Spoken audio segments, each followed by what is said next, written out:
I'll do it right. I'm going to do my best impression of chocolate chip mint tonight. So, you guys mind if I get ignorant? Yeah. Okay? Cool. Because if you didn't, I'm going to turn 50 in a couple weeks, so I give zero fucks what you motherfuckers think of me right now.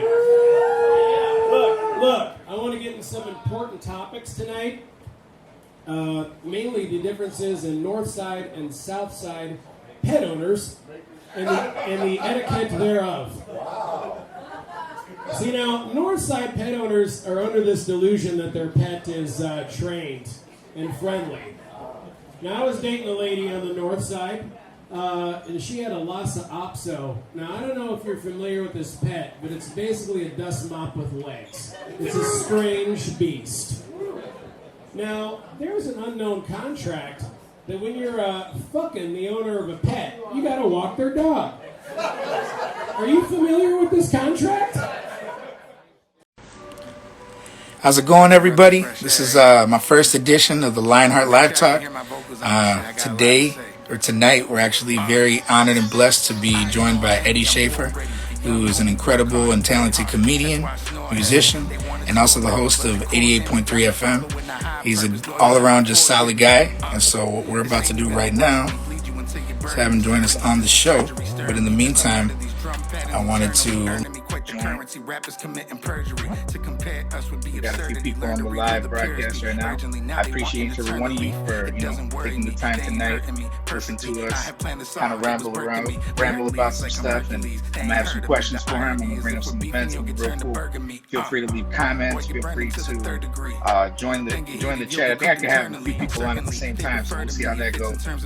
But again, if you have any questions, if you have any comments that you want to leave, feel free to do it. After the broadcast, you'll be able to catch the full episode on the official YouTube channel for Lionheart Live Talk, and that'll be debuting very soon as well. So see, lots of mine. I appreciate you, man. He said he's got his guys coming on. I'm try to wave at everybody here. Shout out to my wife, Miss America, First Lady of Hip Hop. What up, Harry Weed? How you doing? I'm trying to wave at everybody. My man with the weed wear. My capital gonna be shouting to you. Rigorous and meticulous writtens can give you images. Get a glimpse when I'm dishing it. In a sense, I'm a killer when spitting this. Vicious and hella vivid. I live this shit while you sitting there fidgeting. A dope spitter and go getter. Hit you in your throat if you're speaking like a go figure. I write the type of bars that can give your bro hiccups. I'm only warming up like I was served a cold dinner. Throat unloading plenty flows. Never know how it can go. How y'all hearing me? Y'all hearing me good? Levels right. Mic check, mic check. Hitting slow, keys in the ignition, whoa. She loved the way I'm driving in it. It ain't about the vehicle, it's about the man that's riding in it. I ain't got a lot of digits, but I promise I can get it. Shining as I defy the laws of physics when rhyming lyrics. I am not a politician, still you know you gotta listen. Run my mouth a mile a minute, wild with an astounding vision. Tell Eddie Murphy I'm the golden child, styling with it. No one follow with it. In the meantime, we're waiting for Eddie to join. I'm going to go over some of the things that I have collected about my boy Eddie Shafer. Again, man, multi-talented dude. Peers conflicted on what to do, they just here to witness. Setting speed, again I repeat, you'll never be better than me. Competitively, I said I'm a letter release. Regret it when stepping to me, ahead of the beat. They want to contend and believe they're getting the better of me. Repetitively, I said they can never defeat the menace invested in me. My bars blaze with the raw cadence, they stargazing. They all hate when I talk crazy and thoughts anxious. My man Eddie Shafer also goes by Mr. Eddie, Chocolate Danny. 19, he began in the music scene in Chicago. He's a Chicago native. His first band was Food that he was able to put together at a young age. He's always been dealing with different types of music, from acoustic to electric, all around just sonic dude. And if you tuned into our 88.3 FM interview that I did with him, you saw some of those freestyles that I was throwing down. It was crazy. He was giving me like a mix of like techno music and all kinds of stuff, man. My wife was looking at me crazy when I was trying to flow, but it was rough, man, because any hip hop heads out there know that hip hop BPM is anywhere from like 99 BPM to like 140. What up, my man? What up? Hey, what up? Sorry, I am delayed. I live on the south side, and I have to volley for a parking spot around here. It's no worries, my man. No worries. I was letting everybody know about that freestyle session that we did, where you were throwing me like some different like techno and electro type beats. Hold on, it's lagging a little bit. Breaking up there a little bit. Thank you for joining. It's all good. Can you now I can hear you. Yes. Let me get settled. You good? Okay, great. I'm not going to show you too much of my kitchen. Come on, let's see what you got in there, man. You got some food for me? Oh, hey, great. Good stuff. I'm gonna come see you, man. Please do. There better be a cheesecake in there for me, or at least a blueberry No, pie. I will buy a cheesecake for you. Okay. Wrapped in a blunt. That's what I'll do. Man. No. Before we broke up, I was telling everybody how we had that freestyle session when I was getting interviewed on 88.3, and yes, you were sir. throwing like different types of electro music and some techno music and all kinds of stuff. And, right. It showed your background and your ear for music, and I think that's a perfect segue leading into the first thing I want to bring up. I was reading a little bit of research that I did on you. You've been in the music scene since you were 19 years old. And you put together a group called Foo. Am I pronouncing that correctly, or is it F-O-O? F-O-O, yes. Before the Foo Fighters. Okay. Before the Foo Fighters, okay. Yes. So give us some insight. Tell us a little bit more about how you put that band together. And were you 19 at the time you put the band together, or is that just when you started doing? No, that's about accurate. I mean, I got influenced in music a long time ago. Obviously, my dad was a guitar player, and at some point it rubbed off on me. And so high school, I got involved in band and thought that was the way to go. And then I met a lot of people that I'm still friends with today, us dorky, weirdo musician friends, artist types, and they're all smarter than me. They all make me smarter. But hey, man. I know how you feel. Sometimes it's like, you know what I mean? Everybody, you sometimes be your hardest critic. And sometimes you don't feel like you're on the same level, but in reality, man, you're a multi-talented guy, man. So, well, thank you. Yourself some pats on the back.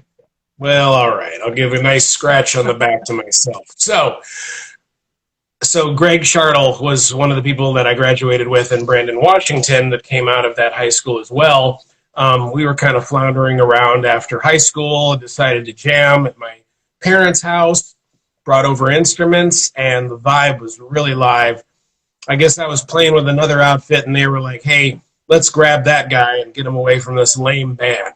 So we basically just started playing music we hadn't heard, and this was the 90s. So, like, we recorded the whole album in my parents' it's a rec room, what we call a recreation room. But we were able to set drums, kind of baffling between the amplification and the drumming, and mixed it all and recorded it all ourselves in like a 4 to 8 track analog recorder in a matter of like maybe under 2 weeks. And then we recorded a couple songs in like different garages for different effects. And that was the first album. It was called The Band Called Foo in 1991. Oh, and okay. Yeah, this is the 90s style, so I'm dating myself. I'm 50, that's cool. Yeah, it's the new look of 50. So that happened kind of organically, and Brandon got a full ride to the University of Illinois in Champaign. So it was me and Greg, the bassist, and me. I was the front man and guitarist, and I learned to become a really good front man and entertainer that way. And so we were riding along, just kind of chopping it up, and he goes, I don't want to quit this band. I go, neither do I. So then it got serious. And so from there, I know that, you were in the local scene. And, how long was that until you put together the band? Forgive me if I'm not pronouncing it right. Phistine Verona. Yeah. Like, was that Phistine right away? Or So Foo kind of lasted about 10 years. We still talk. I mean, we had a reunion a few years ago, but the new band is when I moved to Chicago. That was probably the year 2000. I had turned 30, and I decided, okay, let's come to Chicago. And I was doing solo acoustic stuff and meandering around. But then I ended up, in between all that, I lived in Champaign for maybe 2 years. Okay. And so I was just booking shows. I basically just getting fat and growing dreadlocks, like figuring my shit out. And so, but I ended up kind of bonding with certain friends, and I also started booking shows And one of the shows, I met the future drummer of this band, Phistine Verona. And then when I came to Chicago, he sought me out. He was like, let's get together. And so we did. And before that, I've been friends with this guy, Mike Greeny, who's in the band Meds, which I'm sure you'll talk about later. That's the current band that I'm in. Him and I both were in bands. That's more of like an electric style music, right? Is your band? Yeah. So me and him were in our residual bands in our teens. And so Mike Greeny and I knew each other. And he's like, hey, it just so happened that he needed a roommate. So I brought him in. And then I ended up playing bass in the band that he was playing drums for. This was this band called Bondo. Anyway, we became a really good rhythm section. Me on bass, him on guitar. And then the guy that I booked when I was in Champaign, the drummer, he sought me out and we got together again. And so I brought Mike into that outfit. And then we found this kind of weirdo, cool guy named Duke Dice. And he was on keys and did bass. And then we all got together and it was like this dysfunctional band of brothers. You know what I mean? And so, but we made a really good body of work. We made 2 albums together. And that was a heavier kind of punk, metal, pop, and new wave unit. And that lasted till about 2008. And musically, Foo, that was more punk and funk and pop and rock music and ska. So I was always kind of in this rock world, you know, with very eclectic kind of things going on. But with this second band, Phistine Verona, I became a much better songwriter and lyricist. And we harmonized. Like sometimes there's 3-4 part harmonies.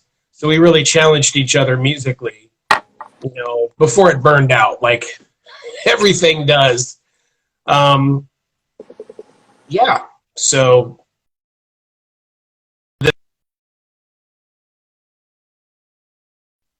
My bad, it cut out right there. Can you hear me? God damn it. I was able to catch everything you said, but I just had to adjust the audio. Could you hear me? All right, cool. Yeah, I can hear you perfect. Cool, man. From what I'm hearing, especially when you've got Mike involved in your latest band, is that you've had a nice array and a nice, how can I say, a varying background in different styles of music. So you have a very seasoned music ear, and that kind of, again, when I had that interview with you at 88.3, I was exposed to that, seeing the different tracks you were throwing at me, and hopefully you can get that master recording. I'm not sure if you can't. If not, we'll just I know. Okay. You know what? I'll keep bugging me about it. I'll find it. I'll find it. Worst case scenario, we'll throw it down again. We'll throw some beats out. We'll make it happen because it was great. I'm not worried. I'm not too worried about it. So what I wanted to bring out after that was I know that you attended Northeastern University at some point, and how did all that come about as far as you getting involved with being their on-air DJ? Was that a turning point? I mean, I know that for me, I think that would be a crazy honor to just be able to be an on-air DJ. Like, I think you do an incredible job, by the way. Well, thank you. You've interviewed me, and other times that I've tuned in, you're incredible at what you do. You know, at hosting the shows, you have a great voice, a unique voice, and just a great personality. So how did that all come together? I'm real curious about that. So that was right around, let's see. So there was like some life change stuff. I think I went through a major relationship, and then when that dissolved, I looked in the mirror and I'm like, who are you? What the fuck are you doing? You know what I mean? It was just like a real kind of kick in my balls. Can I cuss? Can I do that here? Anyway. Of course. And we have IG Live. Good. But it was a real wake-up call for me to step up, A, as a man, B, as a human, and evolve. So I went to college. I started pursuing academic goals. And I thought I was a massage therapist for 10 years, you know, licensed in Illinois. Legit, I got really good at my craft. And I thought, okay, I'm going to be a physical therapist because that's really going to make money. I thought that was the next step. So then I went to, by the time I went to NEIU, I had made a decision to become a social worker, which I'm doing currently and working with the mental health community. So when I went to NEIU, however, that was the university that you were interviewed on at the home of the Wizard, I met this guy named Eddie Pedvin. I was trying to think of his name earlier. Eddie Pedvin, and really cool guy, and everybody's younger than me, dude. You know, I'm like the guy in my, you know, I went back to college at 40. I think So that's a great inspiration, by the way, not to cut yeah, you off, but for the people watching. And I do want to say thank you to everyone tuning in. There's a lot of people. I'm trying to wave at everyone as they're joining the live chat. But that's, I want to congratulate you for that, because a lot of people don't have the motivation, don't have the determination, and don't have the self-awareness to commit to something like that. But you were able to do that, so that's awesome. So sorry, yeah. I want to. I think when you're tired of kind of like, you know, feeling like a piece of you know what, and after enough ups and downs, and you finally kind of take onus to your own stuff, that's when you really want to change. You want to be better. You want to look yourself in the mirror and feel good about yourself. Yes. And that shows. And it's like I was kind of hitting the gym, like everything was falling into place at that time. So anyway, I mean, well, then I went to college and then forget about it, game over. But anyway, I met this guy, Eddie Pedvin from WZRD. He was the program director at the time. What year was this? Probably like 2014, perhaps, something like that. And then him and I started talking about music, because they do this thing on campus that's sort of like an open house kind of thing. Come meet our group, or come meet our fraternity, or come meet our science chem lab nerd group. And then and I met him, and we chopped it up and talked about music. He's like, man, you've got really interesting tastes. And I was like, yeah, I love your taste and what your generation's into as well. So it was sort of this beautiful exchange, and him and I would go out and we'd see shows from time to time, and we became pretty fast friends. Eddie, if you're out there, hey, what's up? So it was an organic relationship that you built with him. It was something that Absolutely. time just kind of came together. That's what's up. That's dope, man. For real. Yeah, a couple of months, not too long, but after I talked to him, and I was worried. I'd always want to do it, but I was afraid, just like I was afraid to go do comedy, you know, like everybody's got that fear. It's just I've been doing music so long and performing, like that was old hat. Like I started when I was ambitious and young, and I played I played hundreds of shows, you know, like, so anyway, talked to him, and he goes, hey, come to the station, audition. So I did. And I passed the test. There was a couple of OGs that I had to do my thing in front of and learn the board and learn how to pronunciate, project, and basically do ads on air. Not necessarily ads, but sort of public service announcements and things of that nature, and I passed. So I started throwing in what I was into and started kind of developing my own style. And they're like, you're allowed to mess up on this station. Don't worry about it. Just follow these guidelines, no NFAs, etc. And at some point, I kind of developed a rhythm, and they were really digging what I did, and my personality came out. And bass player within the band Foo and I weren't talking at the time, but he had noticed that I started doing radio. He's like, is this you? I go, yeah. He goes, you do really good. I go, oh, that means a lot coming from you. And we sort of got, reacquainted. And so, yeah, a lot of really good things came from that. And just basically diving in. Like when you get into college, like you don't know who you are until you really start expanding yourself. And if you have the opportunity to go to school, you're really going to discover who you are as a person, what you can do to overcome things and what challenges you can overcome and how to problem solve. And everybody needs that opportunity. Everybody. I don't give a shit what background you are, what color you are. I can tell you this. I can tell you just from personal experience when I attended university, because I attended a community college first, and then I went on to UW, Wisconsin Parkside. And I didn't finish, and there was something like about the energy. I don't know if it was the particular university or if it was just the vibe.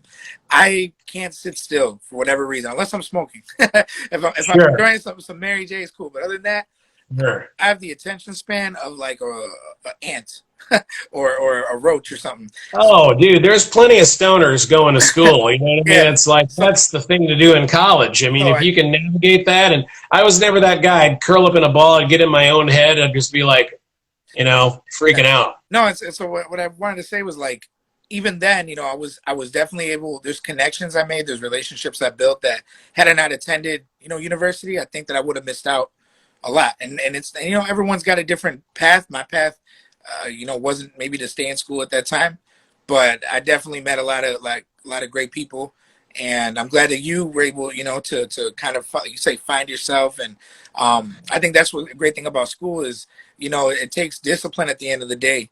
And a lot of times discipline reveals character or helps you build it. So that's what's up. Yeah. So moving on to that, taking advantage of the radio station, they were like, oh, you got to do quarterly issues. So a quarterly issue is something that's academically based. Since it is a student-run organization, we kind of have to validate our existence a little bit with academic material. And I'm like, well, I said, do interviews count as quarterly issues?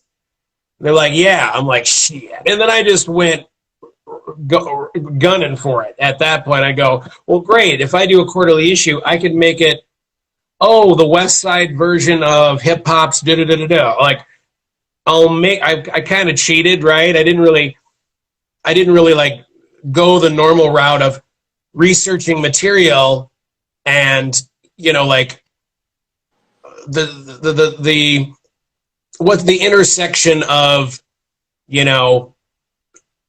race and gender meets music or something like a little deeper, like a peer-reviewed thing. I was just like, Dre Marro, Milwaukee to Wisconsin or Wisconsin to Chicago transplant,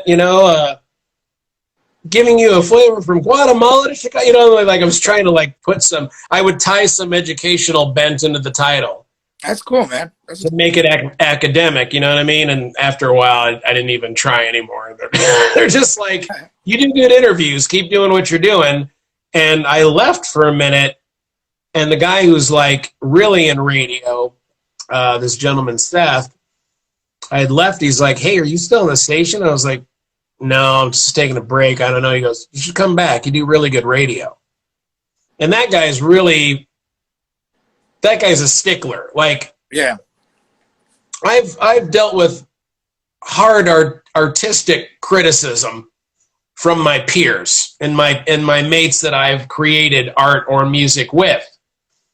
So to hear it from a guy that I know is sort of like that validates, okay, I need to stick it out and see what's going on here. Yeah, you put the battery in your pack and had you going. Most definitely. Yeah, you summed it up much better than me stumbling over my words for the last 3 minutes. No, it's cool. Yeah, it's what I do. I am my brain. One thing. So after that experience and I know that recently you've delved into stand-up comedy. And earlier today you sent me some of your material or a set that you did. Did it work? And I enjoyed it. Oh, good. And it's pretty raw. There's a lot of bathroom door squeaking going on in that video. I've also seen you upload, I'm not sure if it's on YouTube or Facebook, but I have seen other performances that you've done. And you look really comfortable on stage. I like your delivery. I like that you're just kind of talking about, your regular life and just being you. And I think that comes out on stage. Was that always your style doing stand-up? Or did you develop a style over time? And was it that you've been wanting to do? Or is it something that you recently just decided, like, this is something that I could jump into? I think one of the things I threw in a bio, I just think that there's after some life kind of experiences, and I think the wake of COVID and being dormant for a while and kind of maybe not dealing with some things about myself and some emotional things that I was sort of going through and addiction things that I overcame. And I decided, well, I'm just as fucked up as a comic at this point, so maybe I should try my hand at it. And I had a lot to say, and it was more of an individual thing. And it was a lot of things all coming together that made me go, I have plenty to kind of, this would be cathartic for me to do comedy. And then I got into comedy and started getting influenced from comedians that are currently, this is a hot time to be a comedian, excuse me. And I actually side story, I just landed a gig as a host. I'm going to be a host at a brewery, at Metropolitan Brewery, starting in February, hosting an open mic. So I'm actually going to be leading the charge for that for the duration. Incredible. I think I did read that in your bio that in February you were going to start hosting your own events, and I'd actually come out and support and I think that's great. The whole point of the Lionheart Live Talk is to give a voice to entrepreneurs, comedians, artists, musicians, because at the end of the day, we're all trying to do our own business. We're all trying to create our own legacy. And I don't think there's enough platforms out there for independent voices like ours that, you know, a lot of times we don't have those outlets. We don't have those resources. So I think that's great that you're going to be able to give other people that platform. And you're an incredibly talented guy yourself. So I'm glad that you're going to be leading the charge in that. So that's what's up. Thank you. Yeah, we'll see how it goes, man. Yeah. I'm real humble. Being older, I'm just humble about it. I'm not trying to immediately get famous or whatever, but of course. I think just I'm not trying to sit on my gifts. You know what I'm saying? Like You're building once I hit organically. yeah, I kind of like went through a lot and accepted a lot of things about myself, and also just trying to be healthier and more conscious of a human being at the same time, and kind of resolving a lot of things. It was a very weird, tumultuous time, but I've been using it creatively to, you know, don't sit on your gifts, man, is all I can tell you. I'm 50 now, so to me it feels like I got to go pedal to the metal and go hard. You know, it's like suddenly when I turn 50, I'm like, I don't know how much time I have left, like legit. You know, it's not like I'm going to be falling off the cliff emotionally or going crazy at some level, but I just think there's a sense of urgency for me right now. It keeps me motivated. Thanks, America, with your compliment. Thank you. That's beautiful. So have that energy, you know. I do. It's weird. I don't know what 50 looks like or sounds like, but I'm the prettiest 50-year-old you're gonna see. So just kind of soak it in, okay? Dude, 50, I'm kidding. So 20, 50 is the new 25, man. You good? You good? Yeah. Wait till I actually work out. So there's a lot of goals going on here. You know what I'm saying? And so with the comedy, it felt really good, and I really respected the craft, and it was a challenge for me. And my friends were like, "What? Why aren't you doing comedy? Because you always sound funny just when you talk normally, not when you're trying." And and my friend Rudy, who's in a band, said, "You keep talking about this comedy thing.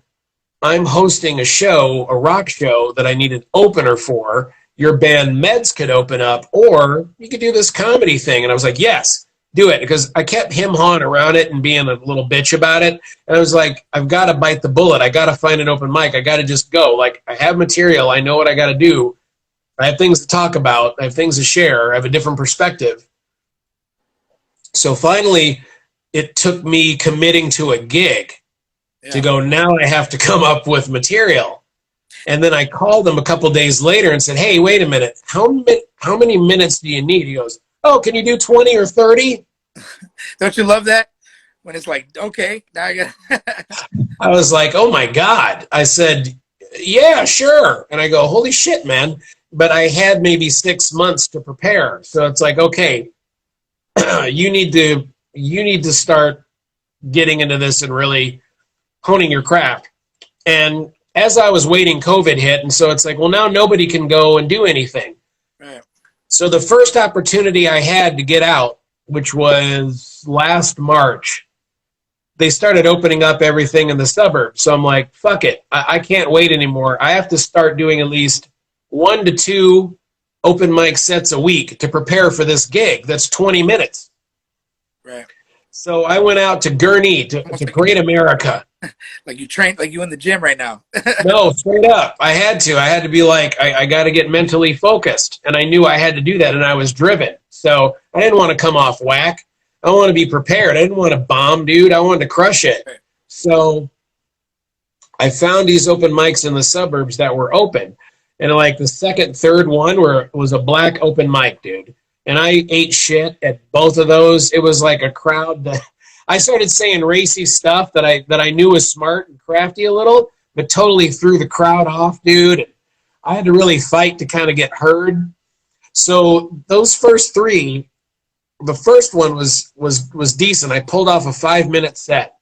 It was rehearsed. I had it memorized. I had a couple of comics that were like 10 years in go, it's pretty good, man. Let's connect. If you need advice, give me a holler. So I immediately, whatever gig I went to, whether it did good or bad in my eyes, I made a connection there that was supportive and said, well, come to my open mic. then I went to another one that was out there. Like this Jewish guy happened to be at the Black Open Mic, and he's like, "Yo, Quinn, what up, Quinn?" I was hoping he'd come through.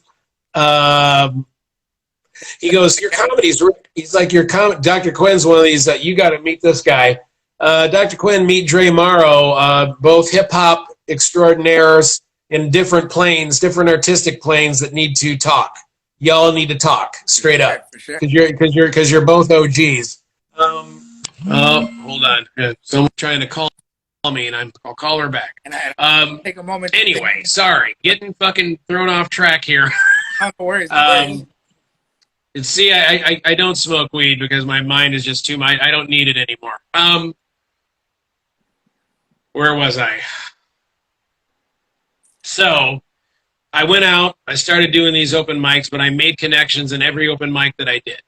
That's great. And then this Jewish gentleman, he went to this Black Open Mic and did his thing. He goes, "Come to my place in like Norridge or whatever." Then I went out there. Then another guy named Greg, who ran a mic in Albany Park's like, "Come to my open mic." And then it was just like, well, now it's just like a chain reaction going.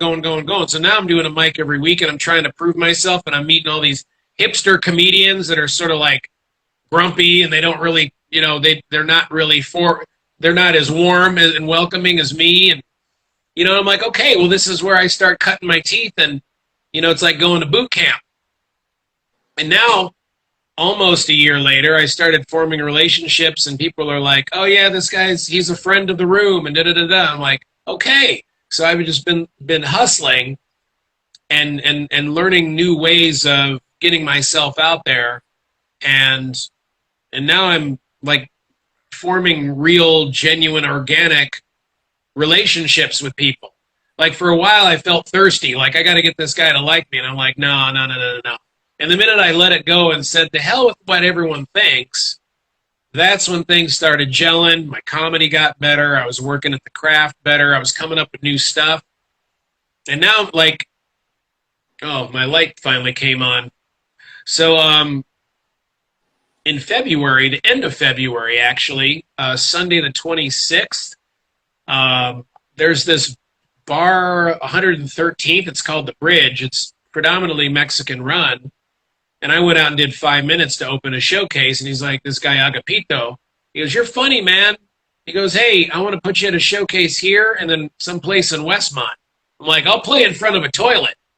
I don't care." So I'm going to be a featured act at the end of February. And this is after so many months of grinding and doubling down on stuff. And I visited a friend out in Portland. He wanted to set me up for a week. I went to the mountains. I went to the zoo out there. Amazing food. I'd be a hippie. I'd be an animal rights hippie if I went to Portland, dude.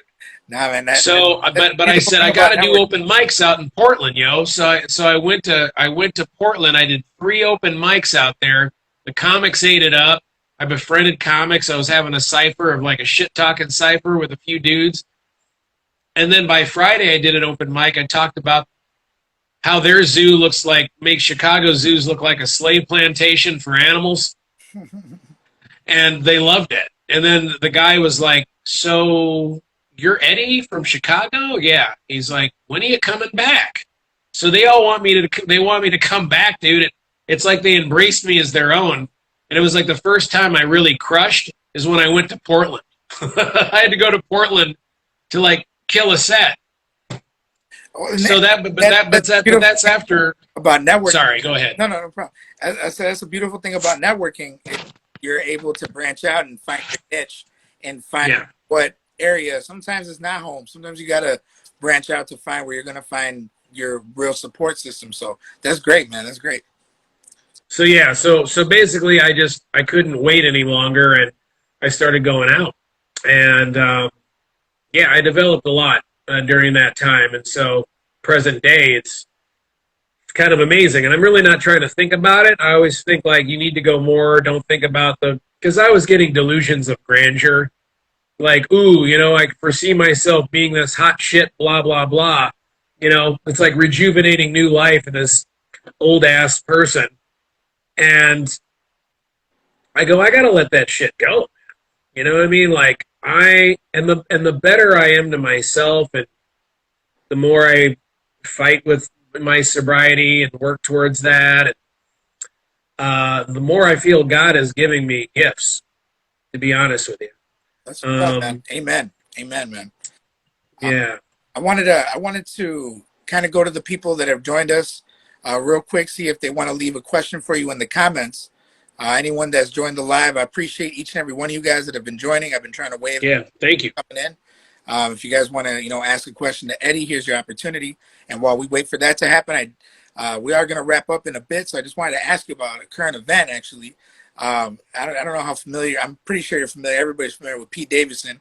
He out here slaying. Hide your girl, because he's slaying out here. Right, he is slaying. He's slaying with that fucking, who knows what Pete is, but he's killer. You're a little low in the volume in your voice. I don't know if it's... I'll talk a little louder here. So what I wanted to say is recently I seen that he purchased a $280,000 ferry in Staten Island. Yeah. And he's planning to have some sort of in the future renovate it or make it look nice and have comedy events and music events. What do you feel about that? Would you ever be interested in doing something like that on a fair? I think that'd be really cool. I mean, I know I would let her throw on some bars. So, you being a comedian, how do you feel? Are you familiar with Pete Davidson's material or? Of course. I think he's amazing. Okay. I think his comedy special, I think he should have worked on it a little longer. It felt like it wasn't as, because I've seen clips of him where he just destroys. But I'm sure he's been developing as a person and a comedian. Yeah. Getting over a lot of stuff. I mean, all of his life is on display. You know what I mean?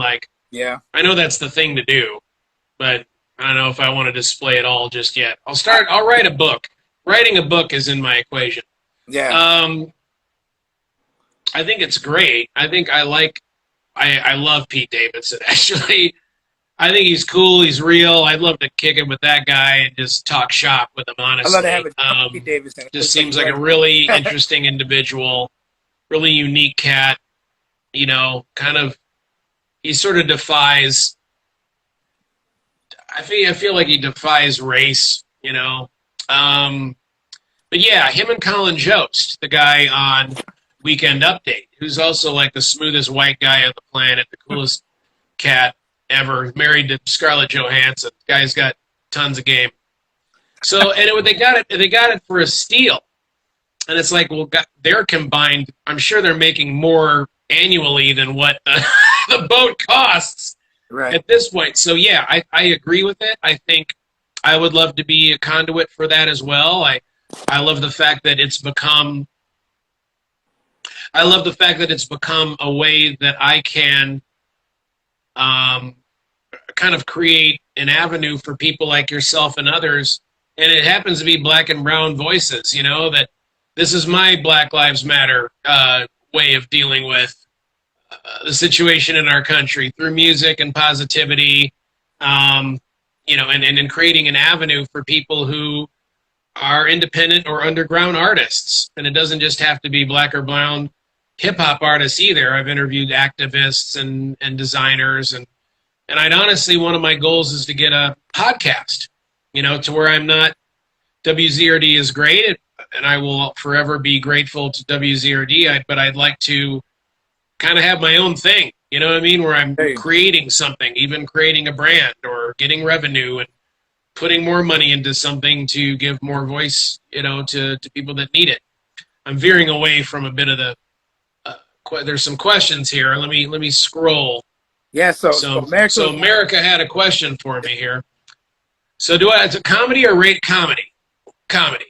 I enjoy comedy more because I don't know, both the radio thing is, I think I'd enjoy radio more if I had more control of the content. And so by that, having a podcast to where I'm not confined necessarily to anything, and I could even do it online, would be great.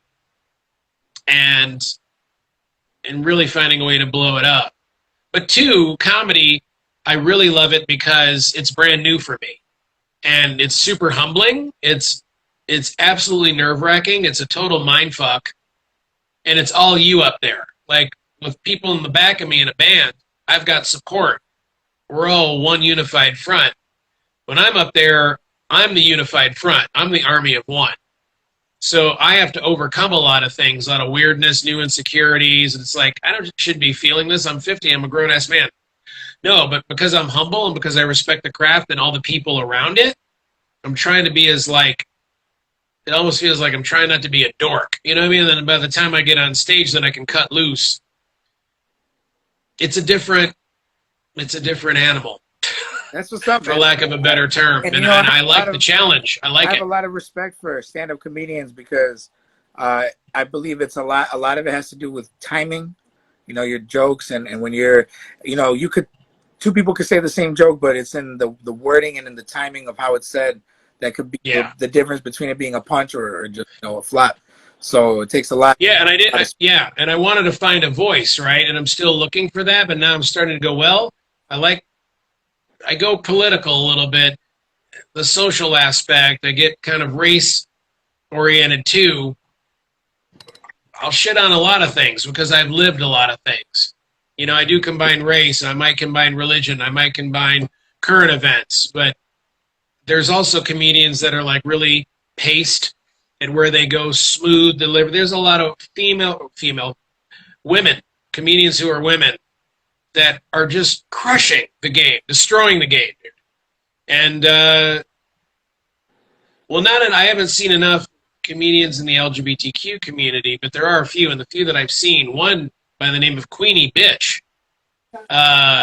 just a crusher. I mean, there's so many, it's so diverse, it's so vast, there's so many weirdo personalities, but I think everyone's supportive and respectful of one another. And where I'm at in my point of my life right now, it's like trying to win an argument is so exhausting. I'd rather just be as nice as I can, be as humble as I can, and be as genuine and be as authentic, but also work towards being undeniable. Work towards being undeniable and be as in quality and work on the best craftsmanship that I know how to. And then anybody that's got like something to say can eat it because I'm staying true. You know what I mean? Like I'm going to show and prove and do my thing, but I'm going to be cool. There's no reason for me to like hate on anybody because everybody's on their own trip. So it doesn't matter. Right. You know what I mean? Everyone's got their own vibe, and you know what an audience might prefer from this comedian or this artist will be different from somewhere else. So you're right.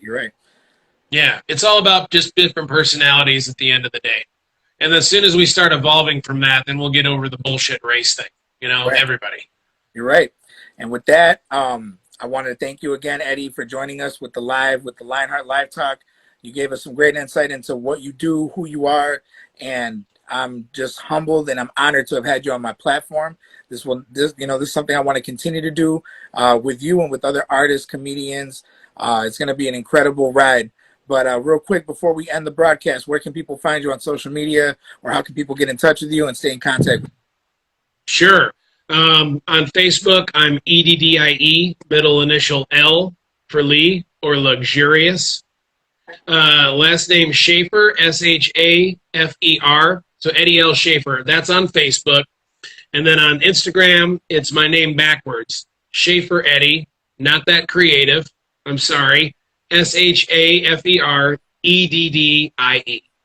And I gave you a link for my it's an EP from my current band Meds, which you'll be hearing more of down the road because we're working on material electrifying the acoustic duo that I'm with now. It's more like rock, pop, soul, funk at this point in my life. It all comes back to that kind of music, I think. That's you can get on SoundCloud and in all capital letters, hashtag MEDS Chicago. Meds Chicago, one word. And then I'll bring up the 4-song EP that we recorded in 2014, and we do a cover of Nicki Minaj's Stupid Hoe. That's pretty funny. Okay. We'll definitely check it out, and I'll include the links as well. But thank you again for joining us today. Eddie, and we hope to see more from you in the future. I really appreciate you. Thank you. Back at you, and I'll keep doing it. Just keep doing it. Let's do it. Take care. Thanks, everybody. Peace.